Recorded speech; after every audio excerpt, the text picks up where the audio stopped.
All right, good evening, ladies and gentlemen. Welcome to Roundabout Sports, presented by Filthy Games Room, located at 3479 Newtown Boulevard in St. Charles, Missouri, and brought to you by Interstate 70 Sports Media, where our passion is our profession. Thank you so much, folks. It is a cool and breezy Wednesday, August 14th, 2024. I'm the Maestro, Jeremy Carp. Folks, it's the penultimate one. This is episode 99. We are right on the verge of our big 100th episode. And I'm excited. There's a lot of great things in store for us. I know in 2 weeks we got Adrian Chambers. Next week we got Andy Heckroth. But guess what? Tonight we're going to have a dear friend of mine, Michael Langston from KMOX and from the St. Louis Cardinals. So, before we have Michael on, there's a few things in the world of sports I got to cover and get out of the way. Well, before that, be sure to follow us on Facebook, on Twitter, and on, okay, fine, X. I hate calling it that, but damn it, that's basically what we're at right now. So, follow us on X and on our official YouTube channel, Interstate 70 Sports Media, where you can find all these episodes that are streamed live. And Roundabout Sports has its own Facebook page. Also, be sure to find Roundabout Sports on Spotify, iTunes, iHeartRadio, Amazon Music, Pocket Casts, and more. And if you want to be an advertiser with us, be sure to just shoot me a DM on any of our socials for more details. That said, the Minnesota Vikings in the NFL, they really thought that they had a great player in J.J. McCarthy, which they do. They thought he was going to make his debut this year, which he won't. It was revealed after an injury in practice that J.J. McCarthy actually suffered a meniscus tear, and it's going to require surgery that will end his season before it even began. He had a pretty good preseason debut, but at the end of the day, this is very frustrating news for the young first-round quarterback out of Michigan.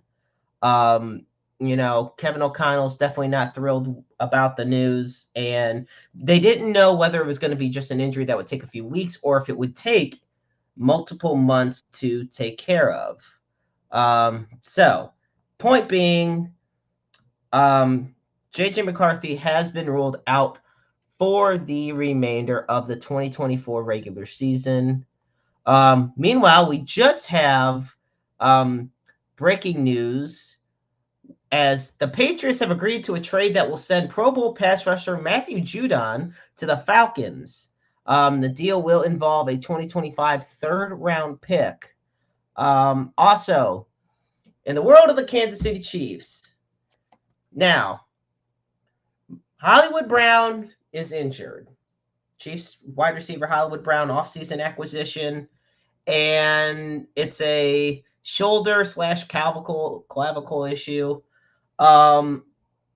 New offensive coordinator for the Chiefs, Matt Nagy, says he's looking for, believe it or not, of all guys, Justin Watson to step up. Nagy says, quote, "I think right now, for where he's at, probably Justin Watson coming in and knowing the role. It's not necessarily step up, but it's different because there are different guys in for different series and quarters. If you have an opportunity, no matter who you are or where you're at, you're trying to make this team." Now, let me tell you something, folks. It may not seem like it. This is definitely a much better Kansas City Chiefs wide receiver group than what it was in the past. I would say it's an improvement over last year because right now you got as well, you got Rashee Rice, albeit what happens based off the offseason issues. Xavier Worthy, who to me was arguably the top wide receiver next to Marvin Harrison Jr. coming out of college. Sky Moore, McCole Hardman's back with the Chiefs, and Hollywood Brown, who was probably going to be the number one guy. David Owen tuning in. And that's another thing, folks. When we're live, be sure to submit your comments, any questions, whether for me or for our guests, and we'll see what we can get to. But David, it's always a pleasure to have you on the show. Thank you so much, man. So thank you for tuning in. That said, Kansas City Chiefs also, they're trying to determine what happened to right tackle Juwan Taylor. He got carted off the practice field today with a leg injury. We are still waiting the official word on everything regarding that. Also, here's an interesting piece.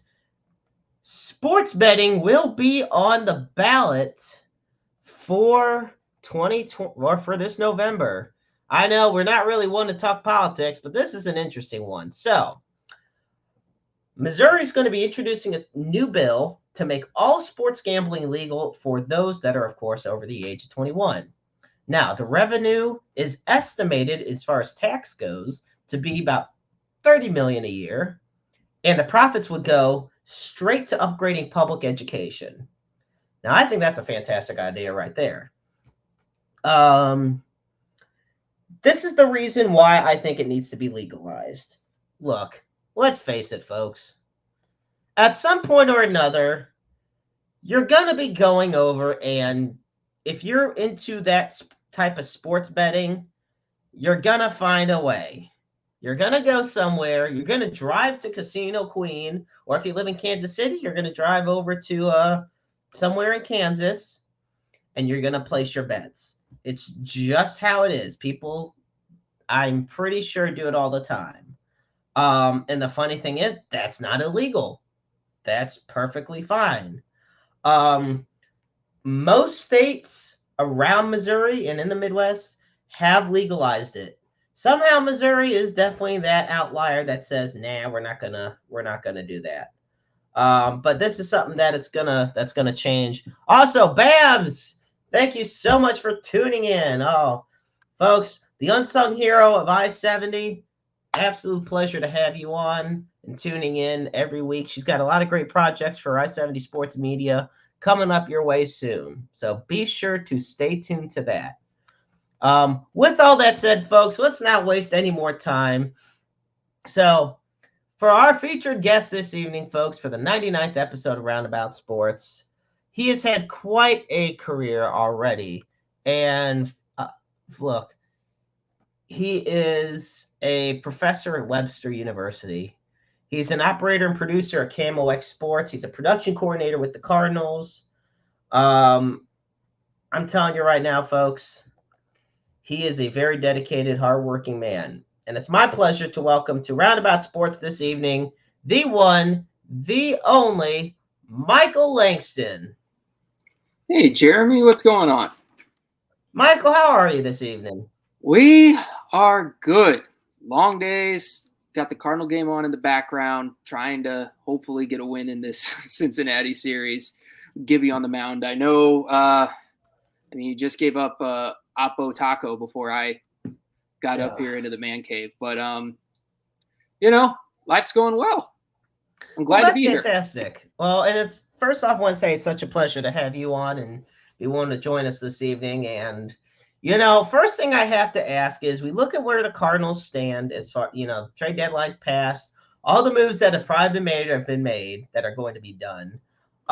Looking at the Cardinals entering today, they were 7.5 back of the Milwaukee Brewers. Do you feel that this Cardinal team is in a position to either compete for the division or for a wild card spot even? Well, I would certainly hope so. And I think the rest of the front office, we all agree that it, certainly so. Same with KMOX, everybody. It's more fun around the office when a team wins. And that's for every single front office in baseball, no matter where you go. If your team's winning, then it's good vibes all around. So I can only imagine what it's been like to be in Pittsburgh all these years. But with the Cardinals, I'm really I'm hopeful. I like Jordan Walker coming back up. Jordan Walker is a fantastic guy. I've gotten to work with him on a couple different projects that we've had come through creative. And I'm looking forward to seeing how his swing is looking. With Victor Scott, I'm already liking what I see so far with his bat, the way that he's kind of there's been swing breakdowns on how he's not as compact anymore. He's kind of out more with the he's getting ready to get loading easier, essentially, with his hands, with his feet. He's more ready. And that's a comparison that I kind of look at that with that is about 10 years ago, Jose Bautista made a very similar change in his batting stance where instead of being tight, he was out more and more loose coming in, and then it made it easier to get to the ball, get through the ball, decide whether or not he's going to swing. I'm seeing the same thing with Victor Scott. I'm really liking the results that I'm seeing there. It kind of sucks that, it comes at the cost of Michael Ciani being out with his oblique injury, but I'm really hopeful when Ciani comes back. Ciani's also another fantastic guy. A lot of these guys have been able to work with in creative ways and whatnot, because with my job with the Cardinals, with what I do in KMOX, most of the stuff that we do is creative. I'm mainly the audio guy, but to see where the development is, I have trust in Ali. I think Ali knows what he's doing, even though sometimes I know people want to criticize him. I mean, the guy's a baseball lifer, and it's one thing to criticize him from the outside, but I mean, none of us have played professional baseball. So to see what's going on with him and how he's handling the situation, I have full faith and confidence to see how it is. At the end of the day, I hope we do make the playoffs, because if we do make the playoffs, it's a lot more fun. There's a lot more stuff we get to do in my department. There's a lot more stuff we get to do with KMOX that goes into it versus just sitting around in October and watching all these other teams and some other people that we know have fun. We'd like to be the ones to have the fun. Absolutely. Looking at the Cardinals right now, I mentioned, they traded Tommy Edman before the deadline. But you look at a lot of the other young guys they have on this team. You got Alec Burleson, you got Brendan Donovan, you got Nolan Gorman, you got Newt Barr. You just mentioned two perfect examples in Michael Ciani and Victor Scott. And then, of course, probably the last two I could mention, Jordan Walker and Mason Wynn. Now, to have this core group of young players, how essential is that for the Cardinals as to build for their future? Oh, it plays into so many aspects. It's not just, in the clubhouse with the fact that you're going to have a lot of guys who when you're young like that, you're hungry, you're eager, you want to prove yourself. You saw that kind of at the end of last year when we knew we were out of the chase and you had all these guys start getting called up. They started playing a lot better baseball, not necessarily as a team, but individually. You saw Mason Wynn really starting to bloom. You saw Jordan Walker really starting to come into his own. And then you look at the guys who are coming up the pipe in the minor leagues. This is a project that I'm working on too, that I've worked on. It's been a continual project the past 2 years. If you go outside of the ballpark, you'll hear a bunch of highlights playing. It's an 1.5 hour long highlight reel that we put on a loop, and I'm the one who makes it. And we're introducing the new update that's going to come at the end of the season.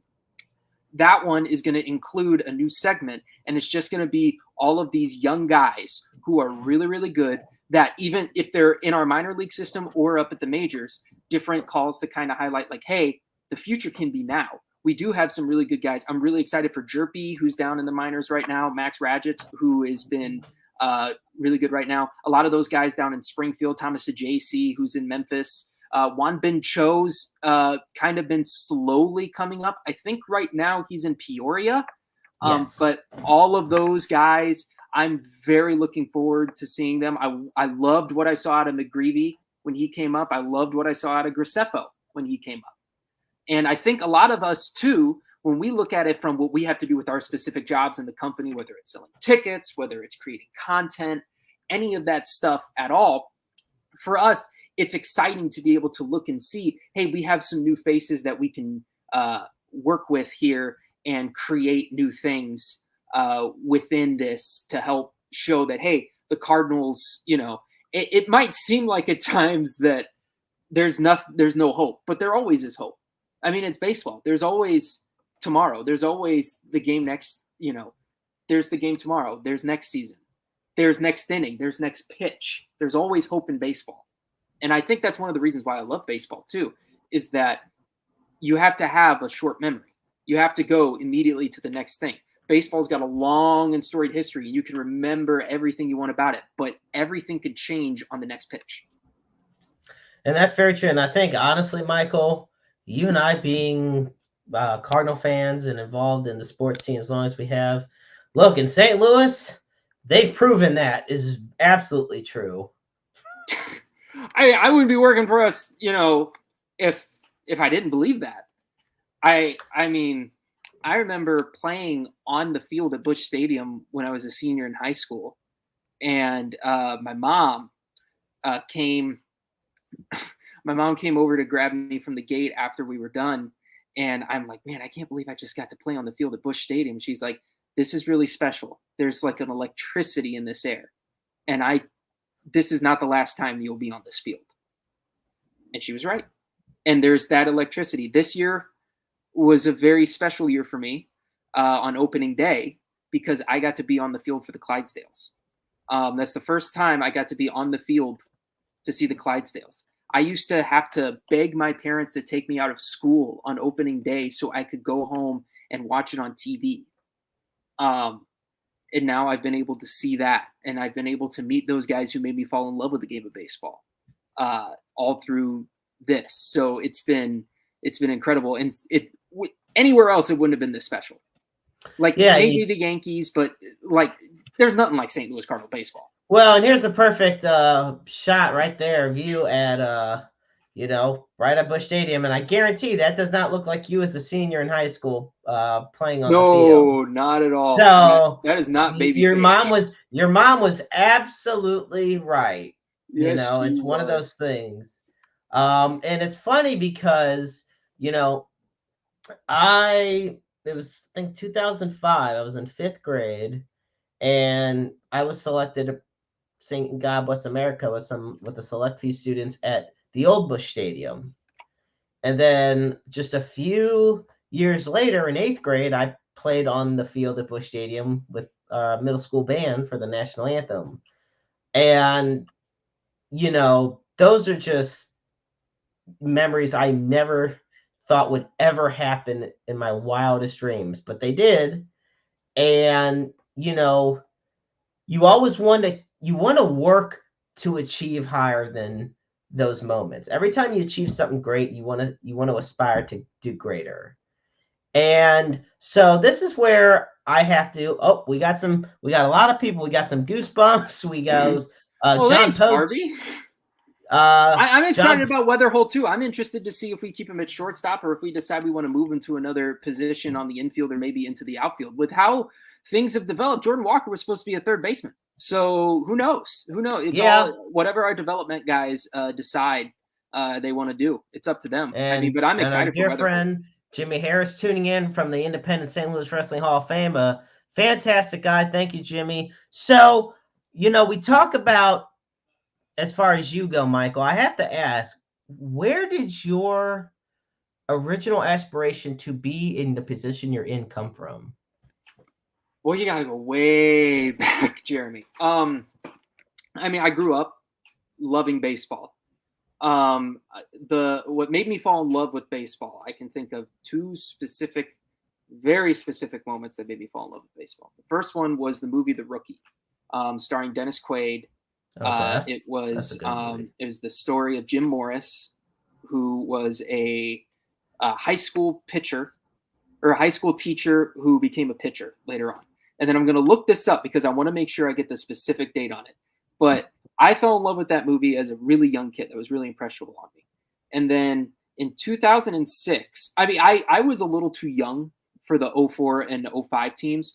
I knew baseball. My dad had taken me to Old Busch. I'd been there. That my first baseball game was Old Busch. It was a game against the Mets. I barely remember that, though. What I remember is 06. Do you remember in 06, we went on a really, really bad losing streak. Middle of the season. Injuries were taking over the team. Eckstein was hurt. Pools were like pitching stat. Like Izzy was hurt, and that's the reason that Wainwright took over his closer role. There was just injuries plaguing the team, and they went on a deep losing streak in the second half of the season. Yeah, we lost about 8 games coming out of the All-Star break, and then on June 28th was seat cushion night, Part 2. Cardinals and at the time the Cleveland Indians. Jake Westbrook on the mound for Cleveland. Boy. Going up against Chris Carpenter. We go to the 9th. We're down by 1. Somehow get the tying run home. Winning run is on 3rd in Sotaguchi. Eckstein at the plate. Hits a dribbler to Peralta at short. Johnny Peralta's playing short. Peralta just fumbles the ball. Doesn't set his feet, anything like that. Throws it 10 feet over the first baseman's head. I'm sitting at home as a second grader, and I see seat cushions flying just everywhere, all over the place. And I'm like, oh my God, this baseball thing's awesome. And I watched probably every single game for the rest of the season. We go into the playoffs. We win the World Series. And I'm like, I'm a young, impressionable Cardinals fan. And I'm like, oh, this is going to happen every year. This is definitely going to happen. And then 2007 happens, and we have Adam Kennedy playing second base, hitting behind the pitcher. We have Chris Carpenter getting hurt on opening day 2007. But that right there, I always have said for a lot of people, there's one singular moment you can go back to and say, yes, that was the moment that I became a fan of a particular team, of a particular sport. And when I teach this at Webster, a lot of times we do an exercise where I will ask the students, hey, go back to that one moment that you think is the quintessential moment for you that made you become a sports fan or that made you become a fan of this specific team. I knew a lot of kids in my age group grade that were Red Sox fans because of 2004. And they were nowhere near Boston. But because of 2004, they became a fan. Big Papi hitting the walk-off home run at Fenway. That was their moment. Yeah, that was huge. Yeah. So John was even saying he was at that game and was shocked. You know what? For me, I'll never forget. I mean, look, 29 years old. I remember when it was at the Old Bush, probably when I was 3 or 4 years old, were some of my first games that my parents took me to. I remember, though, the one I truly vividly remember the most as early, there was a Cardinal game, and I believe it was August 22nd, 2004. Larry Walker is up to the plate. Cardinals had just traded for him. And he was huge down the stretch. And I remember bases were loaded, and I told some rando fans next to me, I said, look, and I told my dad too, I said, watch, he's going to hit a grand slam. Boom. Hits a grand slam. And I'm saying to myself, unbelievable. And that was either the last or second to last, because he hit grand slam. In fact, there was a streak of 2 grand slams in a row. His last 2 grand slams of his career were consecutive.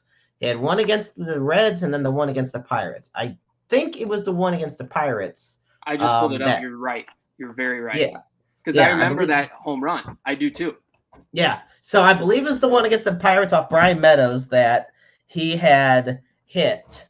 And I remember that stadium going absolutely wild. And, Old Bush Stadium had this feel to it because it was, more of an inclusive stadium, with the cookie cutter design and everything. So the sound really was amplified, but it was fantastic, man. That right there. So I love how you fell in love with baseball and just the memories of kind of what got you.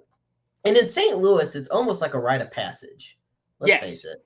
Yes, my dad grew up watching the 64 and 67 Cardinals. Yep. So he was one of those people where, he grew up in St. Louis. He could name the entire 64 starting lineup. And the fact that I got to know a couple of those guys from that 64 and 67 team, that's really special. The fact that I've been able to meet a lot of guys from the 82 team, guys from the 06 team, who I can text them and they'll respond. that's all. It just that is crazy. I'm looking at the comment here. A home run from Ray Langford from Barbie. Ray's an awesome guy. I've gotten to work with him on some projects as well. I said, Babs doesn't she is such a workhorse and she's such a passionate fan. Yeah, absolutely. Yeah, and baseball in St. Louis is a definite rite of passage. Everybody grew up in St. Louis listening to Jack Buck and Mike Shannon. If you were a little older, you might have listened to Harry. If you were a little bit younger like me, you might have listened to a little Joel Myers one year. If that's really niche, that's 2002. Wayne Hagan from 03 to 05, and then John Rooney coming on in 06. John Rooney. I love me some John Rooney. John Rooney is the best. So growing up, listening to those guys, being able to work with those guys, it has been terrific. And it truly is Cardinal baseball. I can't think of anything more quintessentially St. Louis than sitting in the Ted Drew's parking lot, hot summer night. You turn the radio up, put the windows down.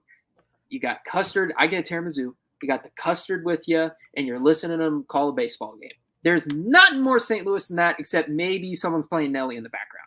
Maybe. Yeah, maybe. You mentioned Mike Shannon, and God rest his soul, one of the greatest to ever do it. Absolutely. He was, because this is the thing. This is a guy that, he started, obviously, he's a World Series champion ball player with the Cardinals. But the thing of it is, from 1962 to 2021, this man was somehow involved in the Cardinals organization, whether it be as a player or as a broadcaster. Now, you told me that you had the pleasure of working with Mike Shannon in the last 3 years of his broadcasting career. I have to ask, so there's kind of a two-parter. So the first part of the question is, how did that come about? And the second part is kind of a cliched question, but it's got to be asked. What was that like? So, yeah. I don't even know where to begin with Mike. So there is a position that was started with the Cardinals. It's still around today. Jeremy, I don't know if you've heard of him. His name's Ethan Hannaford. He's the guy who currently has it. He took over for me. That position was started in the 80s. It's called the radio booth assistant. And that started because of Jack Buck when Jack was diagnosed with Parkinson's. And that person was to help Jack as in his later years get through everything. And they also helped Mike. They helped Joe when Joe Buck was starting out. And then once Jack passed away, they were going to get rid of the position, but Mike stepped in and said, "No, I want to keep a booth assistant around. I think it's good. I would use someone like that to help me through these games." Because Mike was a very social butterfly. He would bring people into the booth all the time, corporate sponsors, stuff like that. It was someone to help, because people forget that year between when Mike got diagnosed with his kidney ailment and he had to retire from baseball and when he went into the booth for a season, he was in marketing. And so Mike really understood that at the end of the day, baseball is a business and we need to sell the Cardinals in some way, shape, or form. That was his mentality. That was his philosophy. And John Rooney says it best. He said it on air. He said it in interviews. There is nobody who sold more Cardinals tickets and sold more ice cold Budweisers in their life than Mike Shannon. Or Fast Eddie Shrimp. Or Fast Eddie's. I love Eddie. Eddie, if you're watching this, Eddie Scholler, you're the man. I love Eddie. I got Eddie stories, but Eddie's a good dude. I love Eddie. But anyway, so Mike, he understood that. So the booth assistant was there to help him do the broadcast in addition to doing all these other things, as well as different personal needs that Mike needed and whatnot. And it evolved over the years. A guy by the name of Phil Hunt had the position back in the 04 run. I got to meet him. He used to be a basketball coach over there at Harris Stowe. and he played basketball at SLU. Another guy who I work with now with the Cardinals was booth assistant for a while. Some of Mike Shannon's people that he brought on full time to help him in the restaurant business have been booth assistants. There's been a lot of different people. It's a long lineage. I am lucky enough that I was in the booth for 4 years, which is tied for the longest amount of time to be in the radio booth. Myself and a guy from the 90s who I know really well now. And 3 of those 4 years were with Mike, and 2 of those 3 were during COVID. And so when I started in 2019, and I was with the team and helping Mike 2019, 2020, 2021, 2022. In 2022, that's when I got promoted into the role that I have now. So with Mike, when I first applied for it, my mom basically just told me, "Hey, you need to get a summer job." That was it. Like, I know it's literally that simple. Mom just said, "Hey, Michael, you need to go get a summer job." I was a sophomore in college. I was a semester ahead, so technically I was a junior first semester, and Mom just said, "Go get a summer job." We had a friend who worked at the Cardinals. She sent us a couple links of different positions, and I went and applied for it. I took my glasses off in the interview because I didn't want to look like a nerd, and I thought I was the underdog because I'm a poli-sci major. My bachelor's and master's are in politics. They're not in sports. Yeah, so I got this. So when you say you don't want to get into politics, I will gladly get into politics. That's how it came about. And I thought for sure I was the clear underdog, but I guess what set me apart, I came from a radio family. My dad was on WIL for 25 years, country station in St. Louis. My mom was the promotions director. So I kind of grew up in understanding that radio feel, and it made the transition getting into the booth with Mike a lot easier. And the guy who trained me was a guy by the name of Andy Painter. Andy had been the booth assistant back when the Cardinals were good in early 2010s, and then we had that stretch from 16 to 18 where we couldn't get above 500 to save our lives. Right. And he gave me some really good advice, which was just put your head down until August, and then come up for air after that, and you'll see where you stand. Because it was really a year-by-year thing. If they didn't like you after year 1, you're done. You didn't get a second year. And I put my head down. I came up for air in August. I looked around, and I realized, I guess they like me. And I really like them. And I really started to grow those relationships with Mike Shannon. Working with him, I would do a scorecard every day, get him prepped for a game. Working with John Rooney, Mike Claiborne, Jim Jackson, Ricky Horton. And then when COVID hit, there was a lot more. And I know I'm rambling, and you probably have another question. But you're good. Yeah, we got into COVID, and then with COVID, we didn't have as much staff on site. So I needed to help support our TV crew and our Spanish crew. So I started working a lot more heavily with, at the time, Danny Mac, Jim Edmonds, Brad Thompson, Rick Ankiel, Tim McCarver, who Tim McCarver was just a sweetheart. I was about to say, what was it like working alongside with Tim McCarver? He stole my notepad. Legend, I don't know where it went. He stole my notepad. Back when we used to do the live at Shannon's, which I was there for the last show when we taped it. We used to do that. We would do it after the game in the booth on Friday nights, and then it got moved to pre-recording taping of it on Friday night, like Friday afternoons before the game would start. And once they had McCarver in one time, we were playing the Phillies, and McCarver always did the Phillies because he played for them. And he took my notepad. I had a notepad, and I had like some actually really important notes that I had written down, and he just went over, swiped it, and walked away. And that was the last game McCarver worked that series and that season. So I was like, Tim, I don't know where my notepad is. And I didn't see him again because COVID, he didn't really work a lot. So I didn't really see him for like 2 years after that. And I still don't know where my notepad went. I was about to say, did you ever get your notepad back? No, I never did. I thought it was funny. At the end, I got to talk to Tim before he passed, and his grandson Bo was with him, and they were just incredibly nice. We were able to get Tim on Hall of Fame weekend, we were able to get Tim from the alumni suite and bring him to the radio booth and do a really good in-depth interview. By that point, he was pretty much done doing TV. That meant a lot. And that was really cool to be able to see Tim again. I love Tim. You know, the guys that we lost, it hurts, with Mike especially. That one hurt a lot. Tim hurt a lot. Losing Bruce Sutter definitely hurt. See these guys. I remember when we got the news that Bob Gibson passed and Lou Brock, and that was a rough stretch.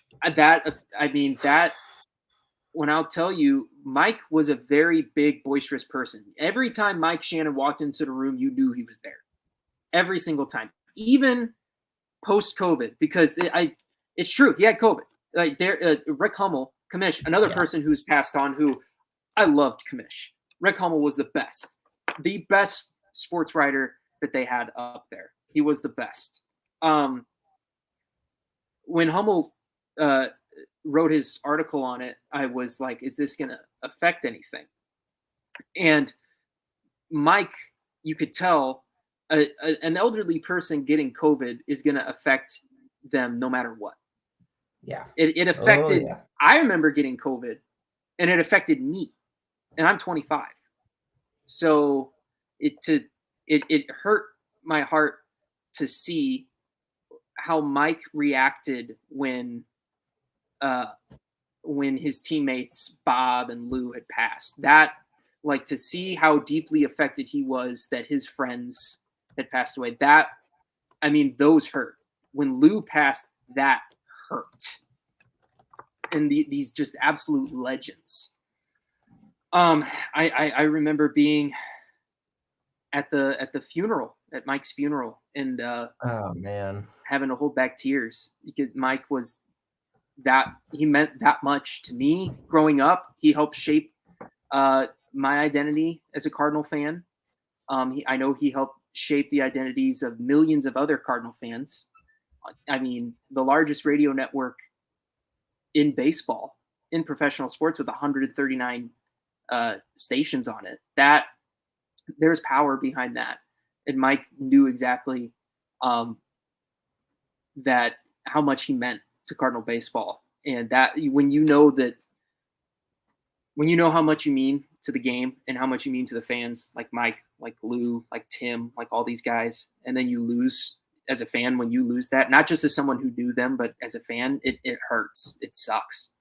And not to bring it down, but so I'll bring it right back up. Mike was one of the most generous people I've ever met. One of the most. I have a ball. It's over there that he signed and it's him, and it's all the broadcasters I've ever worked with.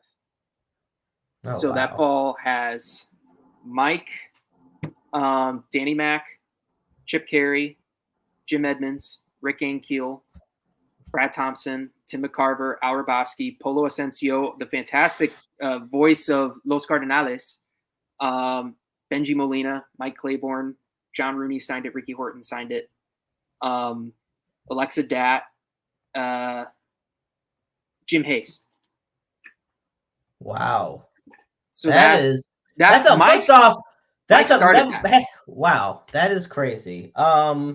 So before we continue, I have to do a quick little promotional sponsor, because we have such a wonderful sponsor for our show here. First off, I want to thank everybody so much for tuning in so far to Roundabout Sports. I'm the Maestro Jeremy Carp, alongside my guest, my dear friend Michael Langston from KMOX Sports and the St. Louis Cardinals. I want to talk for a second about Filthy Games Room, folks. That's right, Filthy Games Room, off 3479 Newtown Boulevard in St. Charles, Missouri. Now, it has one of the largest collections of retro and modern video games in the St. Louis metropolitan area. Thousands of games and consoles, sealed, retro, old, and new, ranging from all the way back to the Atari 2600, hell, going all the way back to the Magnavox Odyssey, and all the way up to the PlayStation 5 and Xbox Series X and the Nintendo Switch. They're a frequent attendee of conventions and trade sales, so definitely be sure to check them out. Store is open from 12 to 8, Wednesday through Saturday. That is Filthy Games Room at 3479 Newtown Boulevard. Michael, I want to, you know, you're talking about a lot of these legends, and yeah, I had the pleasure of meeting Lou Brock when I actually got an autographed baseball in person from him. So to be able to get to meet him and get an autograph from him just absolutely blew my mind that happened. I wanted to ask you about Whitey Herzog. Now we know he passed away this year, briefly after, not too long after opening day. How much did it mean to you and everybody else that you know to have Whitey be able to attend opening day? You saw me smile when you mentioned Whitey's name. And anytime I've ever heard Whitey mentioned, there's a smile with it. Everyone has a Whitey story.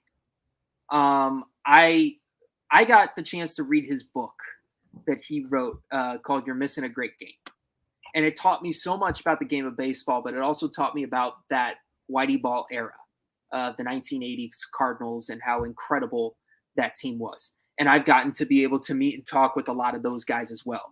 Ozzie Smith comes into the office a lot. Ozzie Smith's the host of our TV show that we have, and getting to know Ozzie has been awesome. Being on a couple shoots with Ozzie is incredible. Guys like Dave LaPointe, Ricky Horton played for Whitey Ball. All these incredible players from that era of Whitey Ball. And even a little later, bleeding into the 90s when it was Joe Torre that kind of took over.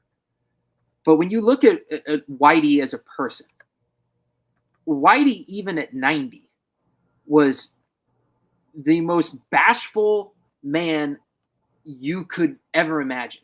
Like, you look at that picture of Whitey right now that's on the screen, and you look at that face, and even though that face had a couple more wrinkles, the hair was all white, he was walking around with his trademark cane that looked like a baseball bat.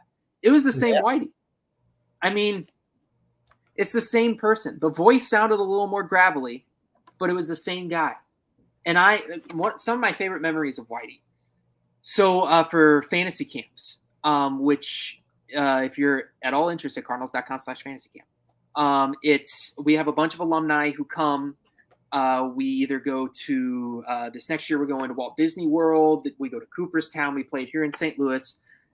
You get to play on a team with these legends, with these former Cardinals, guys like David Eckstein, guys like Scott Spezio, all these. Ozzie Smith is there too. And Whitey was always there. Whitey never missed a fantasy camp. And I remember he would come into the banquets that we would host. There were two banquets, an opening and a closing banquet. And I would have to be there really early to help set up the audio and the microphones and whatnot. And I would go in, and Whitey would just sit down in the front row, and he didn't care if you were listening or not. He'd just start telling stories. Just like he would just start telling you about, I remember this guy, he couldn't hit. Or, talking about just a random bench player from when he was with the Senators. One of my favorite stories is when he played in Washington for the Senators back in the early 60s, he remembered where the president, because the president used to throw out the first pitch from the stands. He remembered where the president would throw the ball and every year position himself right there because he knew, I think it was President Kennedy, would throw it to the exact same spot every time and he'd catch the ball from President Kennedy. Like stuff like that. He would just regurgitate anything. And it was incredible to sit there and talk to him, sit there and listen to him. He was undoubtedly the biggest part of Cardinal baseball for a generation. I was just talking to Kerry Robinson the other day. And for you guys that know, K-Rob came up in the early 2000s. He's a St. Louis kid, had a big home run against the Cubs, had a great playoffs for us, but he grew up in the 80s. And he told me, like, that era of Cardinal baseball is what made me love baseball in the first place. That the fact that means so much to so many people. My dad tells a story all the time in 82 when we win the World Series. he drove downtown in his VW bus and just saw the elation. And he said he's never seen anything like it ever again of us winning the World Series in 82. That 82 to 85 team, in 87 as well, the heat is on. Those teams, that was special, and that was Whitey. Whitey knew exactly what he was doing. He wasn't afraid to make the trades. And if you're a Cardinal fan and you know niche Cardinal knowledge, you know that we had Raleigh Fingers for a week. Yeah. Yeah. He was involved in a trade with the Brewers for Dave LaPointe. Yeah, big trade. You send Vukovic, Simmons, and Fingers to the Brewers, and in return you get Dave LaPointe, who's one of the most crucial arms in your 82 team, and gets you the victory in 82. Without Dave LaPointe, you don't win the World Series in 82. Without Willie McGee, without the trade that you make with San Diego to get Ozzie Smith. And Whitey talked about that back because when he first came out of the Cardinals, he was both general manager and he was manager. And Whitey said that I needed to do everything I could to make this team better. And I knew the style of baseball I wanted to play, and I knew the people I needed to play that style of baseball. And I went out and got them. So that's why that very famous 82 team where you had Oberkfell, Keith Hernandez, Tommy Herr, you had Coleman came a little bit later, but you had Silent George, you had Ozzie, you had Darryl Porter behind the plate, the pitching that you had, Joaquin Andujar. Darryl Porter winning the MVP was fantastic, but also Willie McGee in that World Series, what he did in Milwaukee, defensively and offensively. Let me tell you something I already know my dad, who is watching this, is probably typing up a comment right now talking about Willie McGee robbing the Brewers of a home run in Game 3 of the 82 World Series. I already know. We've seen that play so many times. We've talked about it so many times. I already know it's coming. I mean, he already said that Whitey Ball was the most exciting teams in his life, and he is 64 years old. So I already know. I just had to say it because, look, that World Series, so many memorable moments happened, and, it was so back and forth. Yes. People that is lost on history too. That 82 series, we went into Game 7 not knowing what was going to happen. Like when it came to 67, when the Cardinals beat the Red Sox in Boston, you've got Gibson on the mound. He's 2-0 already, and he's hitting the hell out of the ball at the plate. Yeah. You knew it was over. Like the Red Sox knew it was over. You go into 2011, Game 7, like the Rangers threatened early, but you knew that game was done. Yeah, because the night before it was it. You knew if they couldn't win. It's one of those things, and I've talked to my friend about this when it comes to like the Super Bowl. When it comes to one of those instances where you go all in on 1 year and on one title. If you don't get it then, you're not getting it. That was the Rangers in 2011 for that season. It was, If we don't win the Game 6, there ain't no way you're winning Game 7. All the energy was sucked out of them. Yes. And I can only think, because a part of what I do with the team is archiving, going through, finding different things for whether it be a movie reaches out and says, hey, we're getting ready to shoot, but we're wanting some Jack Buck calls. Can you help? Helping, if we're putting together different projects with the highlight reel that plays outside. I actually have a picture of what this thing looks like right now in its raw form of just trying to put it together. That's what my That's what my audition looks like right now, of all these clips. And in there is the calls somewhere of Willie robbing those home runs. All of them. And you go into 82, Game 7. There's only one other Game 7 where it wasn't like guaranteed that the Cardinals were probably going to win that Game 7. And it's 1926, the first time that we do it. And that's, you have to call on Grover Cleveland Alexander to come in, hungover, by the way, to set down the Yankees and win the World Series. But in 82, Babe Ruth getting picked off. Babe Ruth stolen base. That ended the world's. That is to date the last time a pickoff, or I guess a throwout, whatever you want to say, ends a World Series. Like not a game, but a World Series. They won the World Series because they threw out Babe Ruth trying to steal second.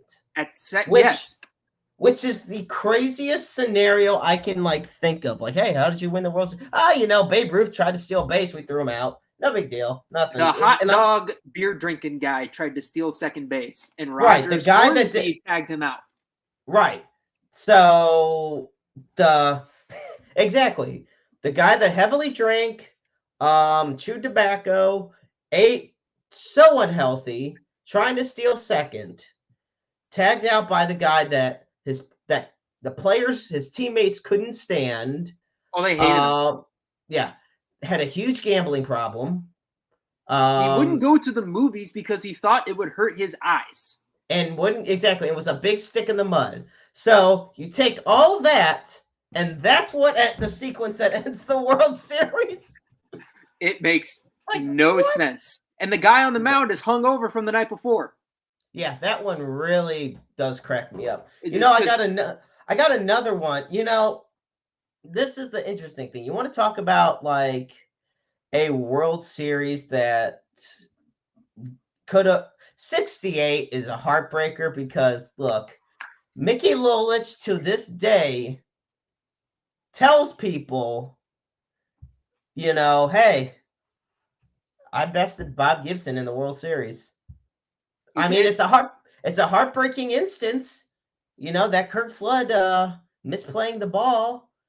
But it's not the sole reason. Look, say what you want. That 68 season is the greatest pitching season of all time. Yes. Nobody will ever beat Bob Gibson's 68 season.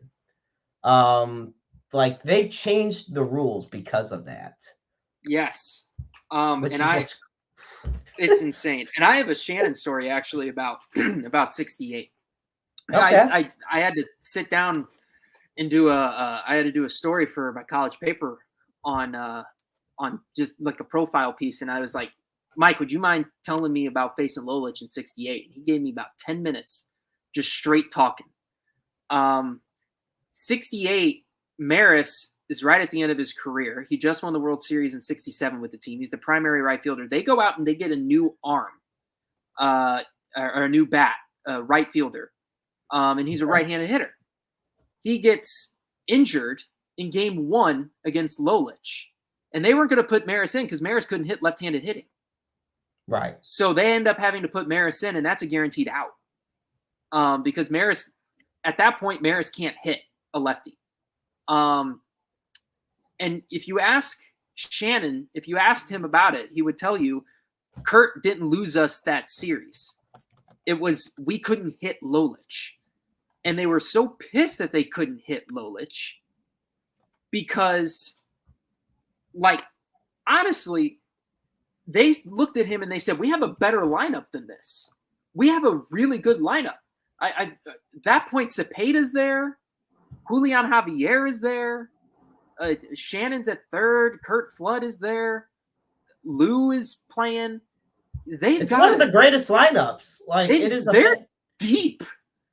Deep. I don't think Aparicio was there at that time. So you take a look at the Cardinals main starting roster that year. I know you had McCarver starting at catcher. You had Cepeda, Javier, Dal Maxville, Shannon, Brock, Flood, and Maris. Those were your starters.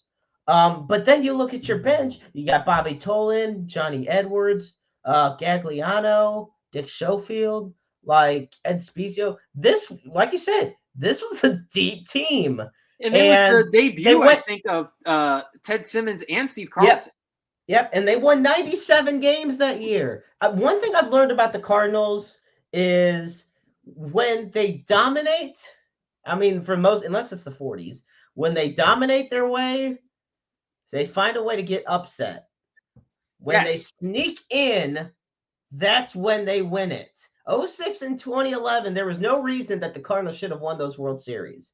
But in 2004 in 2005, the fact that the World Series did not go to the St. Louis Cardinals blows my mind. But in their defense, I'm going to say it.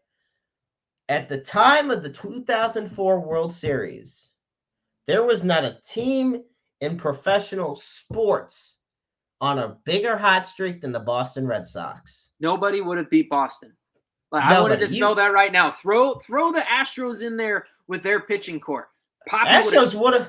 It would have been even worse and that's saying something because the Cardinals won 105 games and got swept, but the Astros would have been worse. It would have been a slaughter.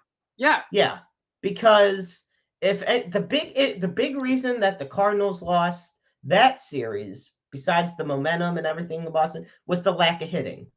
Edmonds, Pujols, and Roland could not hit any of the pitching. Roland's home run in 2006 in Game 1 broke an 0-for-27 that he had in the World Series. Exactly. He didn't get one hit in the entire The only guy that hit, I think, over 250 in the World Series for the Cardinals was Larry Walker. Yes. Like, everybody else, I swear, if I remember correctly, Pujols, Roland, and Edmonds went for a combined average of about 179, which is unbelievable to think about in the grand scheme of everything, And those guys are such savants at it too. Getting to talk with Edmonds about hitting, the guy it just comes out. I've never met anyone who knew more about the science and art of hitting than Jim Edmonds. And you saw that. I think one of the greatest Cardinal moments of all time is Edmonds' walk-off home run in the NFC. I knew it. I knew you were going there. It's one of my favorites. It is top. I'll go top 5 if I have to, because guess what? That moment, my parents and I, Dana, we were all watching that game when that happened. And I'm telling you right now, the amount of goosebumps and chills I get when I go on YouTube just to rewatch it.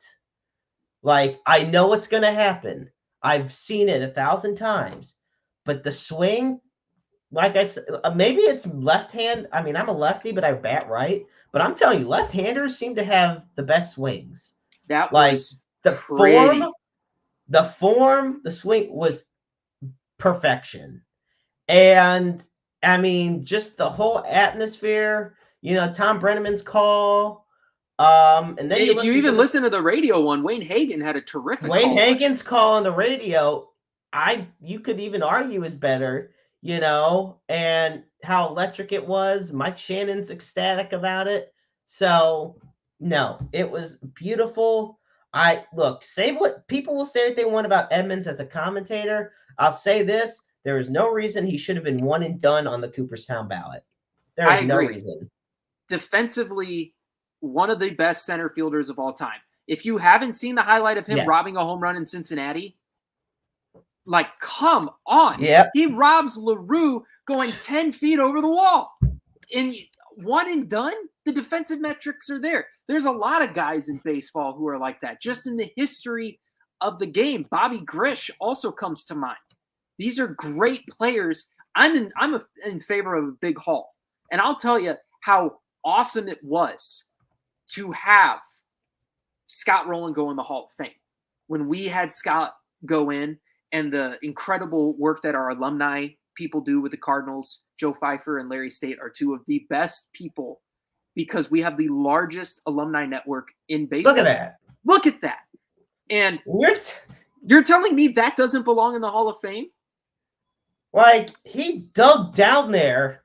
He didn't even, and it wasn't even a trap. That's the thing. He didn't trap it. He had caught it all the way down there before it hits. A guy with 8 Gold Gloves, a 60 B WAR for his career, doesn't belong in the Hall of Fame? What is wrong with This is why I never understood any of that, and why I was so glad it felt vindicated when Scott Rowland got to go in the Hall of Fame. The incredible, that 04 team starting to really get recognized. We know Pujols is a guaranteed Hall of Famer. We know Yachty's going in the Hall of Fame. I hope Adam Wainwright goes in the Hall of Fame. I would assume 200 wins would cement that. Plus, what he's done in the community. Adam Wainwright is one of the nicest people I think I've ever had the pleasure to meet. But yeah, it is a crime that Jimmy Ballgame is not in the Hall of Fame. And I have said that to him. And it's, it sucks that he's not, and he needs to be. There are several, it's not just Cardinals, there are several players in general who need to be in the Hall of Fame, and Jim Edmonds is one of them. Absolutely. Michael, I know there's so much we have to talk about, but honestly, we reached a point where we got to wrap things up this evening. But and look, I'd love to have you on again if you're down for that. Yeah. Tell me a day. We'll figure it out. Absolutely. Before I let you go, let people know where they can find your amazing work. Well, if you listen to the Cardinal Radio Network, you've probably heard my voice, either this natural voice or you've heard me doing a silly voice like the Sorting Hat from Harry Potter in our latest Harry Potter Night radio spots. Check out the Cardinal Radio Network. You can hear all of my work that I do in the commercial breaks. Also give a listen to John Rooney and Rick Horton. Those two are some of the best in the business. Mike Claiborne as well, and Jim Jackson turning all the knobs and levers. Anytime you go to a Cardinal game, you can hear my work playing outside the ballpark, that big old highlight reel I told you about before. That's all right there. Tune into KMOX. I produce and board op over there. It's a great time to be able to go over there and play radio a little bit. And anytime we didn't even get to talk about my work with Battlehawks, my work with City SC, all that kind of stuff.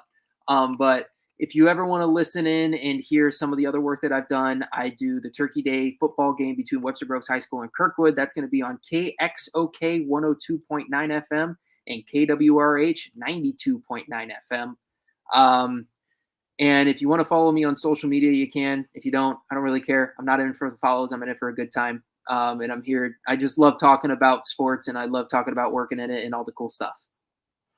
All righty. Now, folks, as we wrap it up here on Roundabout Sports, as always, we want you to know that you can call the NAMI helpline at 1-800-950-NAMI. That's 1-800-950-NAMI. The National Alliance on Mental Illness. It's the largest nonprofit organization dedicated to building better lives for those who struggle with mental health issues.